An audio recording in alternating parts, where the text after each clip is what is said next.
Our next speaker this morning is Mike Slattery. Back in 1961, Mike joined the Marine Corps. He believed in all the patriotic malarkey. He was fed not only by the recruiters but also by the politicians. He served until February of 1967 when he was honorably discharged. Being proud of the fact that he served his country to maintain the American way of life, he believed in the country's leadership and its decisions to go to war.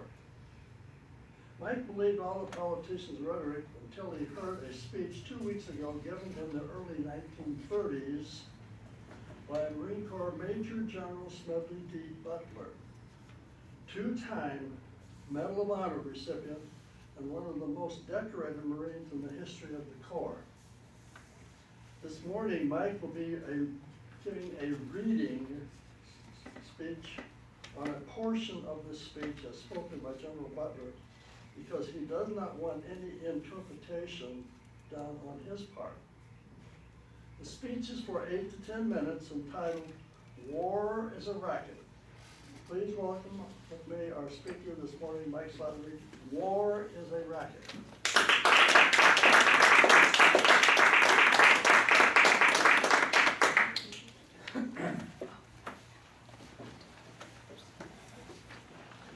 Thank you, Mr. Toastmaster, and good morning, fellow Toastmasters. War is a racket. It always has been. It is possibly the oldest, easily the most profitable, surely the most vicious. It is the only one internationally in scope. It is the only one in which the profits are reckoned in dollars and the losses in lives. A racket is best described, I believe, as something that is not what it seems to the majority of the people. Only a small inside group knows what it's all about. It is conducted for the benefit of the very few, at the expense of the very many. Out of war, a few people make huge fortunes. In the Great World War I, a mere handful garnered the profits of the conflict. At least 21,000 new millionaires and billionaires were made in the United States during this war. That many admitted their huge blood gains in their income tax returns, but how many other war millionaires falsified their tax returns? So no one really knows. How many of these war millionaires shouldered a rifle? How many dug a trench?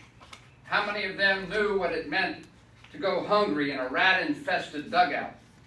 How many of them spent sleepless, frightening nights ducking shells, shrapnel, and machine gun bullets? How many of them parried a bayonet thrust from the enemy? And how many of them were wounded or killed? Out of the war, nations acquire additional territory. If they are victorious, they just take it. This newly acquired territory promptly is exploited by the few, the self-same few, who wrung dollars out of the blood in the war. The general public is the one that shoulders that bill. But what is the bill? This bill renders a horrible accounting. Newly placed gravestones, mangled bodies, shattered minds, broken hearts and homes. Economic instability, depression, and all its attendant miseries. Backbreaking taxation for the generations to come, generation after generation. For a great many years as a soldier, I had suspicion that war was a racket. Not until I retired into the civilian life did I fully realize it.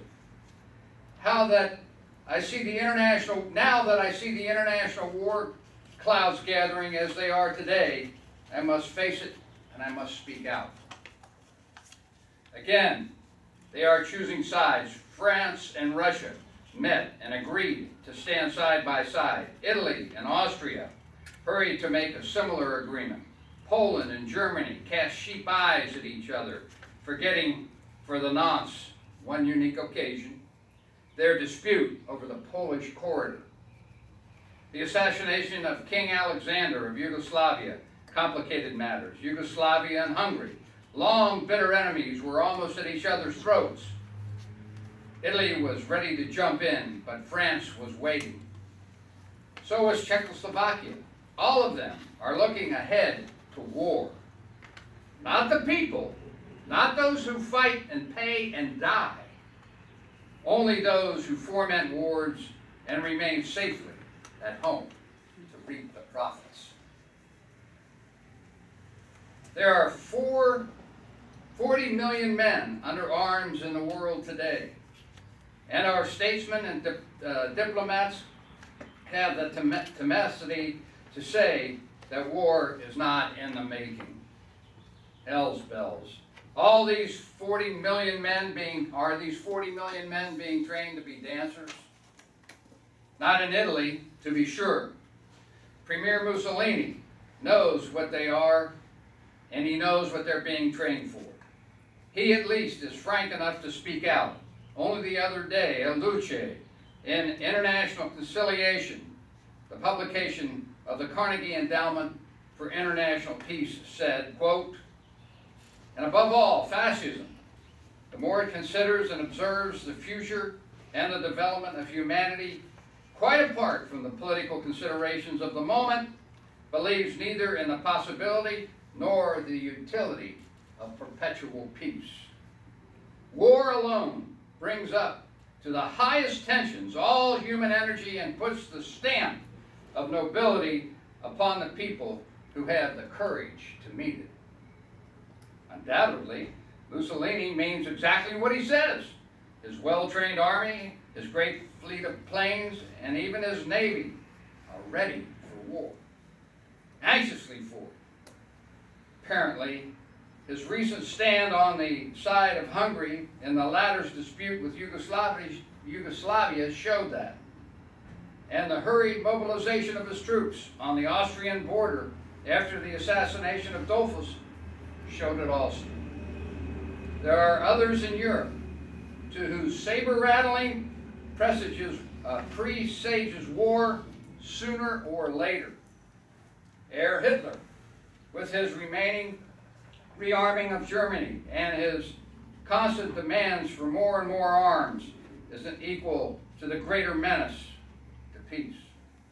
France only recently increased the term of military service for its youth from 1 year to 18 months.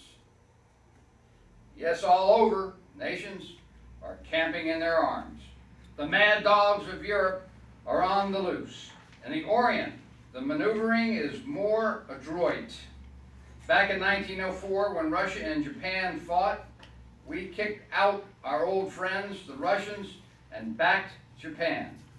Then our very generous international bankers were financing Japan. Now the trend is to poison us against the Japanese.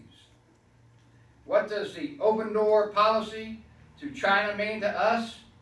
Our trade with China is about 90 million a year. Or the Philippine Islands. We have spent about 600 million in the Philippines in the last 35 years, and we, our bankers and industrialists and speculators, have private investments there of less than 200 million. Then to save that China trade of about 90 million, or to protect these private investments of less than 200 million in the Philippines, we would be all stirred up to hate Japan and go to war. A war that might well cost us tens of billions of dollars, hundreds and thousands of lives of all the Americans, and many more hundreds and thousands of men physically maimed and mentally unbalanced. Of course, for this loss, there would be compensating profit. Fortunes would be made. Millions and billions of dollars would be piled up by the few. Munition makers, bankers, shipbuilders, manufacturers, meat packers, speculators, they all would fare well. Yes, they are getting ready for another war. Why shouldn't they? It pays high dividends. But what does it profit the men who are killed? What does it profit their mothers and sisters, their wives and their sweethearts? What does it profit their children? What does it profit anyone except the very few, to whom war means huge profits? Yes, and what does it profit our nation? Take our own case. Until 1898, we didn't own a bit of territory outside the mainland of North America. At that time, our national debt was little more than $1 billion. Then we became international minded. We forgot or shunned aside the advice of our father of the country. We forgot George Washington's warning about entangling alliances. We went to war. We acquired outside territory at the end of World War I period as a direct result of fiddling in international affairs. Our nation's debt had jumped to over $25 billion. Our total favorable trade balance during the 25-year period was about $24 billion. Therefore, on a purely bookkeeping basis, we ran a little behind year after year, and that foreign trade might well have been ours without the war. It would have been far cheaper, not to say safer, for the average American who pays the bills to stay out of the foreign entanglements. For the very few, this racket, like bootlegging and other underworld rackets, brings fancy profits, but the cost of operations always is transferred to the people who do not profit. Mr. Toastman.